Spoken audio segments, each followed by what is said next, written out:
I'm in trouble. Hey, there's a guy at my house right now, a friend of yours. Oh, that's Jeffrey, he's my friend.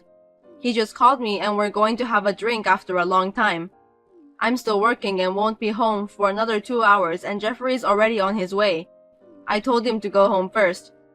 Huh? If that's the case, you should have called me first. I can't let someone I don't know come to my house. Anyway, I told him to come back when you get back, so he went home. What the hell is that? That's so rude. I've texted you, telling you that my friend is coming before Jeffrey got to her house. I didn't receive that one. You should check it again, I'm sure that I sent it. I checked it already, but I really haven't received your message. You must be mistaken. You should double check. Gosh. Seems that there was a transmission error when I sent that. See? You didn't send it. But when Jeffrey told you that he's a friend of mine, it's your job as my wife to shut up and entertain him. That's not very nice. You sent him home without even offering him a cup of tea. You're useless. I don't even know him. What if he's a criminal who pretended to be your friend? What if he does something nasty to me? How could anyone do that? I don't think Jeffrey would harm you, Rose. You are too self-conscious. Are you telling me that I'm worse than you, who forgot to let me know that your friend was coming? Think about it. Why didn't you just ask him to show you the conversation on his phone? That way you would have known we were friends, right? See? That's easy. I thought so too. I told him that too, but he said that he forgot his phone and wouldn't let me see it. If there was no way to check whether he was your friend or not, there was nothing I could do.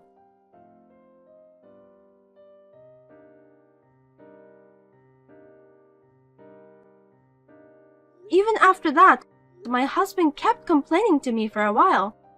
His friend also treated me as if I were a devil's wife. Jeffrey forgot that my husband made a mistake by not texting me before he came to our house. Both of them blamed me, as if I was the only one at fault. No matter how much I was blamed, I could not trust my husband's friend. I just could not trust him in any way. No matter if my husband has given his permission, I don't think it's a good idea to visit a newlyweds when the wife is all alone in the house. Also, what everyone shouldn't forget is, my husband said that Jeffrey is already on his way. Then why didn't Jeffrey have his cell phone with him? I wonder how he communicated with my husband. I felt some kind of unexplainable fear.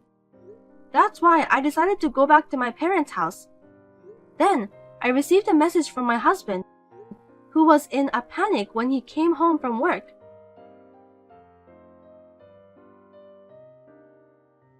Where are you now? What the hell do you think you're doing leaving me like this? You have no reason to be upset. I was the one who texted you to let you know that my friend was coming, so why are you the one who's still mad at me all this time? Are you listening to me? I told you the other day I didn't get a message. You said there was a transmission error. Don't forget it just for your own convenience. That's why I called you, didn't I? I was trying to make sure that you're okay. You called me? I didn't get that. There you go. You're so full of it. I didn't hear it. I didn't get it. You just forget about it, didn't you? Then why were you trying to text me? You couldn't call me, so you decided to text me, didn't you? I did what I was supposed to do, Rose. You keep telling me about that and you never listen to me. I thought that when we got married, you'd think a little more about me. I was wrong. I've had enough. You just keep one-sidedly bad-mouthing me for selfish reasons. But you can't prove I didn't contact you, can you? Huh? There's no record of text or missed call from you, Kenny. Think about it. How can someone that can be easily erased like that be proof? You're too self-aware. Nobody's after you. That's not what this is about. Yeah, okay. Seems like you're not going to apologize to me. Why should I apologize? You're the one who's sorry, right? I didn't do anything wrong. Then fine, I won't even talk to you. I'm thinking about a divorce. That's what I'm gonna do. Hey, you think you can talk to me so selfishly like that? What the hell do you want? What's your purpose? I beg your pardon? I don't trust you anymore. That's why I said I want a divorce. I don't understand why you're blaming me when I didn't do anything wrong. That's why I told you that my friend, Jeffrey, was going to visit our house. You see, this just keeps going back and forth, so I don't want to talk about it anymore. Even if you did text me, why would you call your friend when you're not home? Because Jeffrey said that he didn't have a place to wait. A place to wait, huh? What a lame excuse. There are plenty of places to wait, such as restaurants and so on. Isn't that crazy? Coming all the way to our house when I was the only one there. Don't say bad things about my friend. Okay, let's say I let your friend come inside. What do you want me and your friend to do? You can just prepare dinner or something, like what everyone does when they have a guest coming to the house. Just serve tea and snacks to him, let him watch TV and make him feel like home. You want me to cook dinner for a stranger? Yeah, what's wrong with that? It's not that hard, is it? That's what a wife is supposed to do. Likewise, if my friend came over, would you serve her dinner? I would if she's your friend. I'll say serve her tea too. Then what if that friend of mine is actually a criminal who just lied to you? You don't have to worry about that. You've never had a friend visiting you in the first place. Anyway, do you really have a friend? That means when the person says that she's your friend, I'll know right away that she's trying to deceive me. Kenny, do you realize that you're contradicting yourself? Huh? I'm just stating about the common sense. You're just being too logical and difficult. Also, you're trying so hard to justify yourself. No, I think I'm just talking plain and simple. That's your common sense. I'm different from you and I'm not that complicated. Then divorce me because I can't be with someone who doesn't value my common sense. Huh? Why are you talking like that? That's so extreme. If that's the way you're talking right now, then yes. But divorce over something like this is overreacting, right? You should think twice. I thought so too. We'd get into trouble over something as trivial as this, you know? I can't continue our marriage to someone I can't have a proper conversation with. I'll report this to your parents too. You think you can do such a selfish thing? I'll forgive you now, so don't make any more trouble and come back. Forgive me? I'm not going back to our house. You have until tomorrow to decide whether you're going to apologize or divorce me. If you don't apologize, let's have a divorce. That's right. I just remembered. Jeffrey was at our wedding. What? What are you talking about out of the blue? We knew each other. He was at our wedding, so he knew you too. That's why he wasn't a stranger. What do you think you're talking about, Kenny? Do you know how many friends you invited to our wedding? There were a lot of people and most of them were your colleagues. How could I remember the face of someone I met only once at the wedding? Don't be so heartless. Jeffrey was there to celebrate our marriage. Do you remember the faces of even one of my friends? Would you recognize them if you saw them on the street? What's wrong? Did you just ignore me because you don't remember any of my friends? Are you just going to forget every single thing that you think is inconvenient for you? Jeffrey is really my friend. Even if I did remember him, it doesn't mean that Jeffrey is my friend, okay? We have never talked to each other. I don't want to spend a few hours alone with a stranger. I don't care even if you ask me to do it for your sake. He's a friend of mine. Why can't you just be nice to him for my sake? If you can't even do that, that's very selfish of you. It's okay that this time it was a friend, but what if the person was my boss? That could affect my promotion. Can you take responsibility if I don't get promoted for the rest of my life because of you? Isn't that the worst thing you could do as a wife? Okay, let's say that the person was a criminal. If I got killed because I invited him in, can you take the responsibility for that?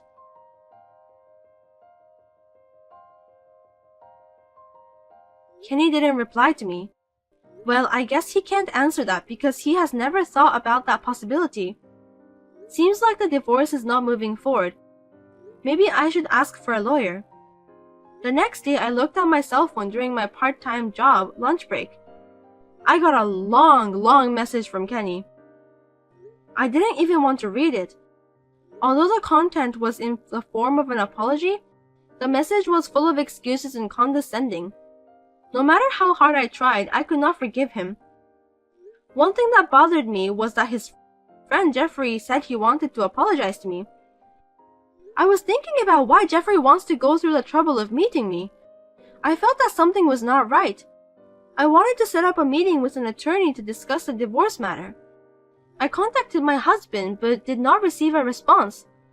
Then, on the weekend, my husband suddenly came to my parents' house with Jeffrey. When they came, my younger brother and his wife Megan were there. My parents were out. So the five of us, my husband, Jeffrey, my younger brother, and his wife, decided to have a discussion. There was no apology from my husband and Jeffrey. The discussion remained at a standstill. It didn't make any sense. I wondered what they came here for. In the end, I decided to hire an attorney. I asked my husband and Jeffrey to leave that day. Later that day, I was told an unbelievable fact by a certain person.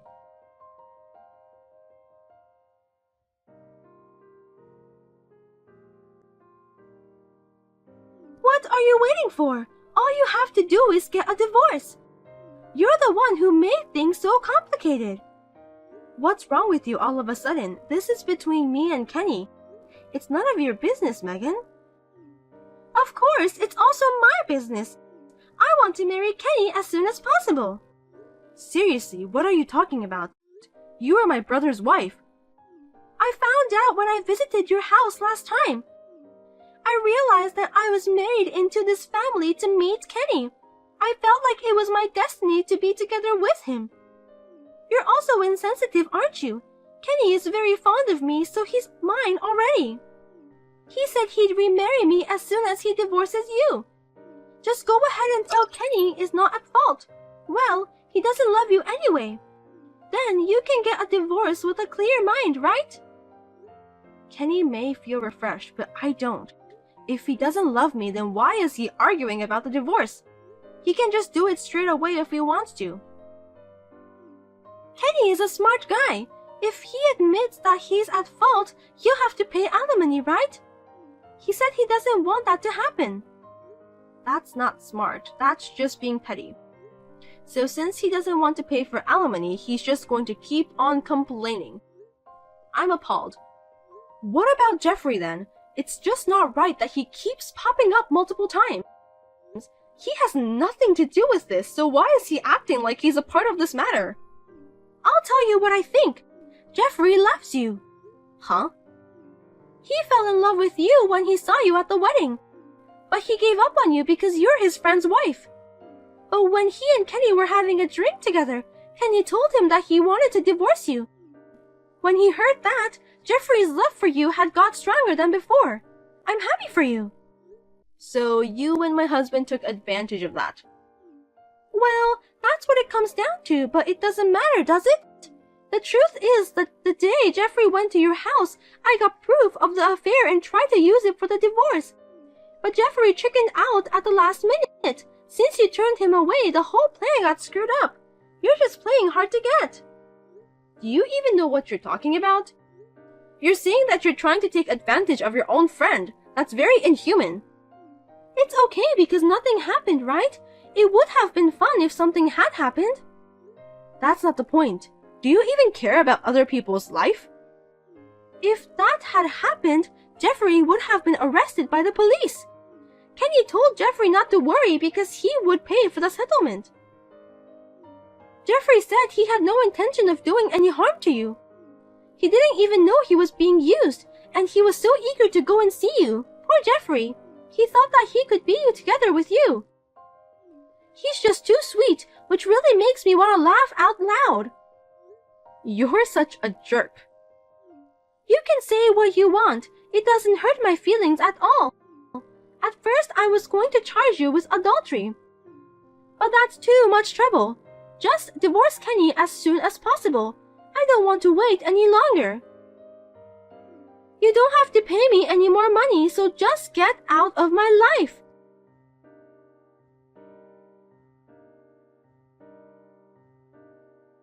When Megan contacted me, a chill ran down my spine. I felt as if I were frozen by her curse. It was all planned. I have no trust in my husband anymore. He is more of a stranger to me now. I'm afraid to stay in the marriage any longer and I don't want him to come up with another nasty plan. I decided to consult an attorney immediately. I was confused with a mix of anger and disappointment. Once I realized that it was a setup, I completely switched myself to an anger mode. I swear that I will not be defeated. Let the war begin from here on. What do you think you're doing, Rose? It's so obvious, isn't it? What you tried to do to me. I'll never forgive you. You have to take responsibility as an adult. I didn't do anything wrong. You just didn't do anything directly to me. You knew about the plan, so it's the same thing. This whole thing has hurt me a lot. I've been scared. That's why I'll make you pay for the alimony. But your brother is going to ask for alimony too because he's divorcing me. I can't pay that much. Don't you dare say that to me. You're still married and you're responsible for hurting my brother's feelings. I also gave him the screenshot of the messages I had with you. You'd better admit it soon, Megan. You don't like waiting, do you? You're the worst thing ever. That's why you're dumped by Kenny. I know, I'm not stupid, so maybe I was too smart for Kenny. But to be honest, I'm grateful to you for giving me the opportunity to divorce my husband like that. Thank you, Megan. You and Kenny are a perfect match. I know it's going to be hard to pay for the alimony from now on, but you and Kenny are capable to do that together. Wait a minute. I'm not finished talking with you. You must drop your lawsuit against me. The alimony from Kenny is enough. You don't have to take it from me too. Hey, don't ignore me. Say something, Rose. Please.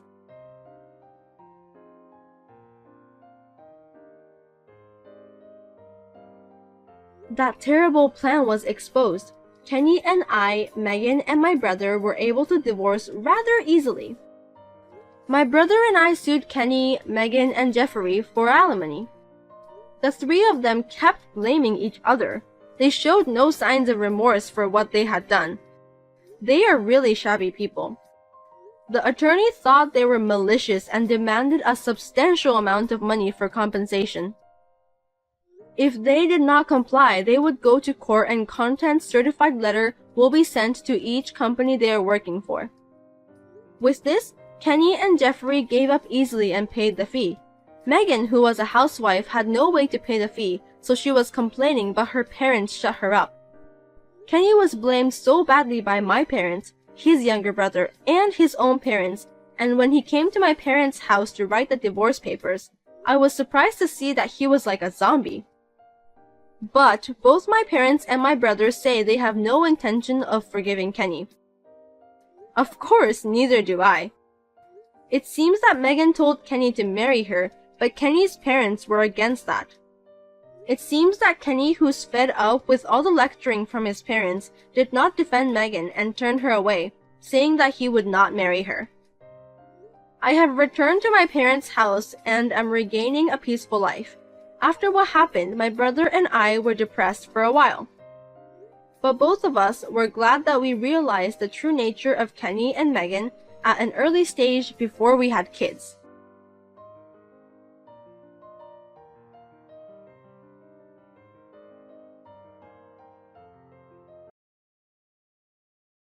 Kara, is it true that you quit your job? What? Oh, yes, it's true. I quit my job. Oh, what are you doing? The company my husband works at went bankrupt. So we were planning on having you and Adam give us money from now on. Huh? Is this some sort of harassment? Oh, it is, right? Is that why you quit your job? No, it's not. I didn't know your Mr. Dawson's company went bankrupt until now. I quit my job at the company because the side job I had started gaining momentum. So I decided to just quit it. What? A side job? Does that mean you're just going to work for some extra cash? You're going to rely on Adam's salary and use the money from his side job for yourself, right? No, that's not it. It's been 2 years since the salary I earned from my side job greatly surpassed the one from my job at the company. It was getting difficult to do both, so I decided to choose one and focus on that. I talked with Adam about this. Oh, well, why didn't you tell me about it? Well, You didn't tell us because you're hiding something, right? Which means that this side job of yours doesn't pay as well as you say it does. If I had known about it, I never would have let you quit your job at the company. this is why Adam said it's best if I didn't tell you guys. You don't listen to a word I say and just immediately start attacking me. What? Have you heard the term toxic parent? Oh, what are you on to? This is the perfect timing, so I'll tell you. Adam and I are going to be moving. You're moving? I have no intention of explaining when you can't even understand why I quit my other job. I'll just say that this was Adam's idea. Hold on! It's you and Adam's job to support us! Why don't you two ask your other son for help, the one you gave all your attention to? What? But Damien is too sensitive of a person to get a job. Oh, don't be ridiculous.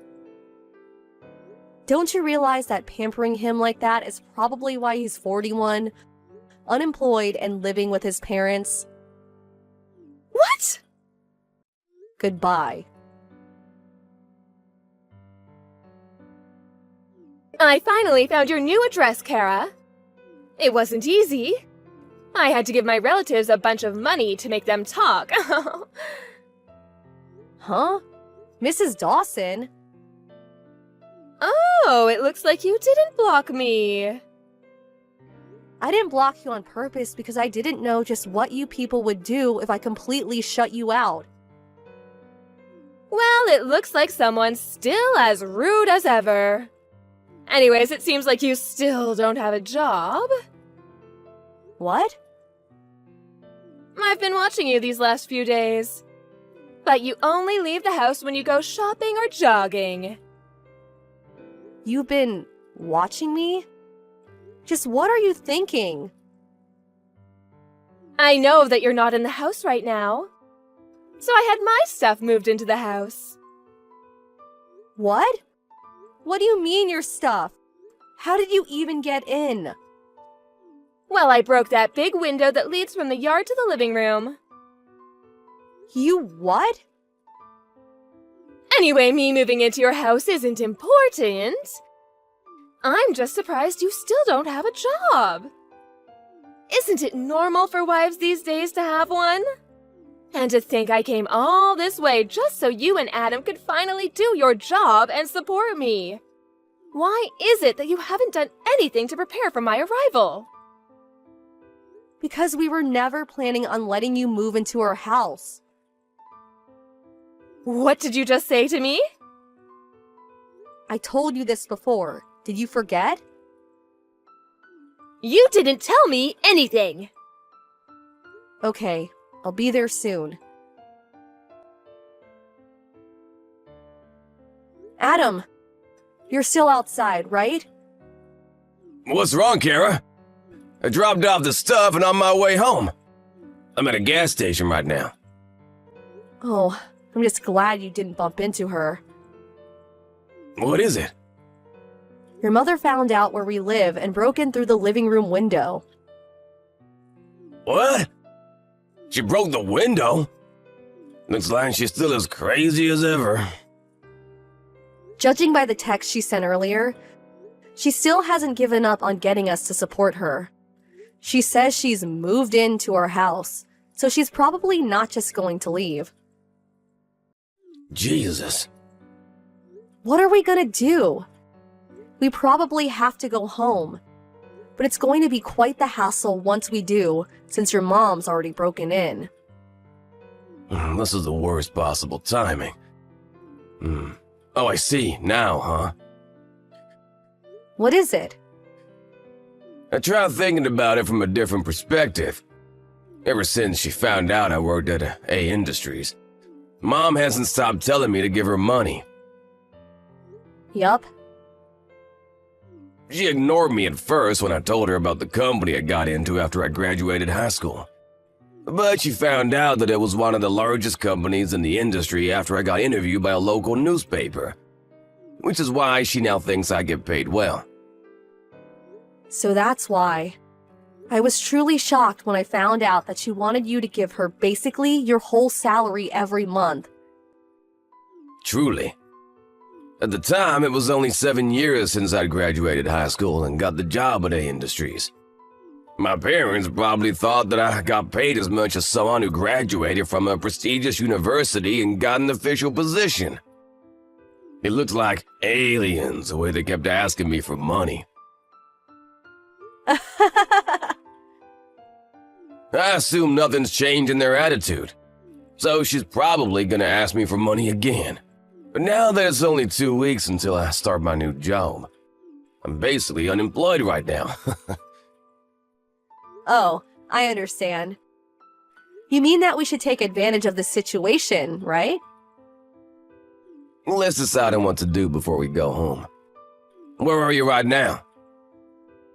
I'm at the supermarket I always go to. Okay, I'll pick you up by car, so wait for me by the entrance of the main road. I'll be there in 20 minutes. Got it.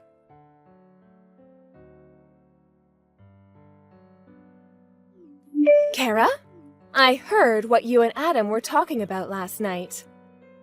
To think that you were actually against me moving in and have no intention of supporting me. But aren't you the one who's living off of Adam's salary?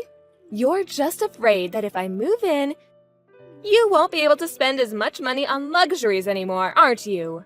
Of course that's it. The fact that you still don't have a job is proof. If you have no intention of getting a job and supporting your mother-in-law, then get out. Starting from today, this house is me and Adam's. I decided that I'm going to depend on Adam from now on, which means that there's no room for parasites like you anymore. I understand. I'll leave tonight. My, you're so obedient. It just means that I have no intention of supporting you. And neither do I want to live with you. I'm going to be packing my things, so goodbye. Acting all tough, are we?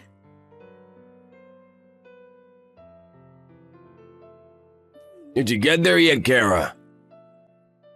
Yup, I just arrived.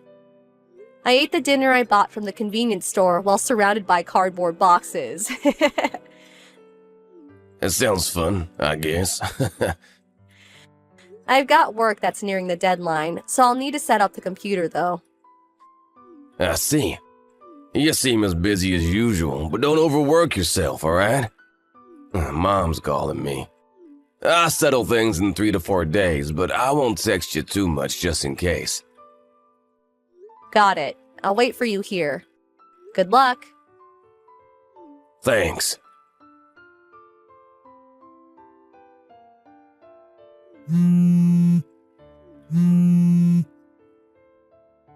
Kara, get back here immediately. What? Now that it's come to this, I don't mind if it's just you. Get a part-time job or something just to earn the money to support me. Huh? You kicked me out of the house after insulting me, and now this? It's not my fault. I didn't know at the time. Adam hasn't left the house in the past 3 days despite it being a weekday. I asked him what's wrong when he told me he wanted to quit his well-paying job at the company. He told me this morning. I kicked him out and told him not to come back until he finds a job.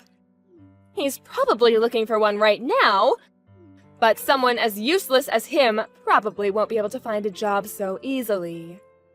You will be the one who will support me until he comes back. Get back as soon as possible. Have you ever thought about getting a job yourself? Huh? I heard this from somebody else, but it seems you got divorced with your husband. It all started when your eldest son Damien left the house. Because Adam and I have left, you two had no one left to rely on. So you forced Damien, who's been unemployed for over 20 years now, to get a job at a local bread factory. But once the 3 months of probation was over, he was assigned to someplace far away. Damien apparently realized that working at a bread factory was his calling, so he went. No one's been able to contact him since. I had no idea something like this would happen.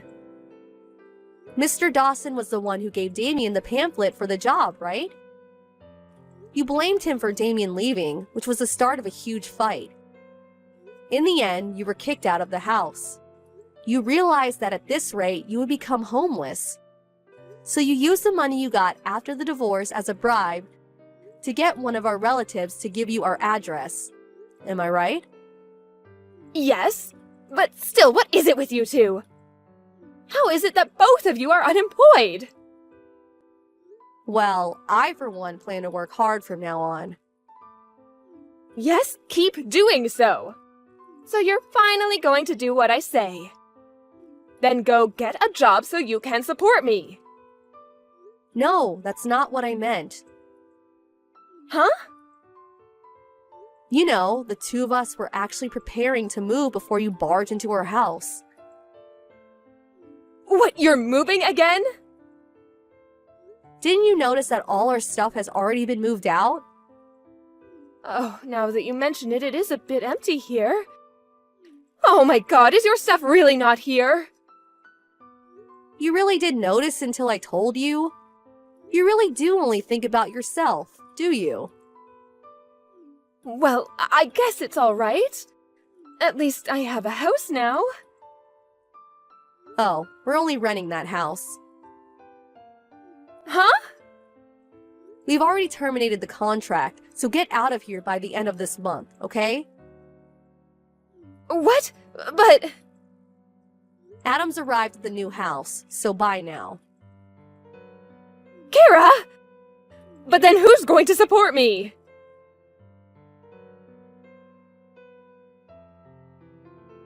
Damien was the one who told me about his parents' divorce. Me and Adam's successful escape from his toxic parents apparently had a huge impact on him. He took advantage of being made to work at a bread factory and asked himself to be assigned someplace far away. Nowadays, he seems busy with work, saying that there's so much to remember. But he does seem like he's having fun. Mr. Dawson also apparently found a job, albeit a low-paying one. Miss Dawson, on the other hand, realizing that she was now all alone after failing to move into her house, she headed to the nearest job center. She was temporarily relieved after finding a job that came with accommodation, but apparently was so relieved that she was late for her first day. She didn't even apologize and keeps making similar mistakes every day. It's probably only a matter of time until she's fired.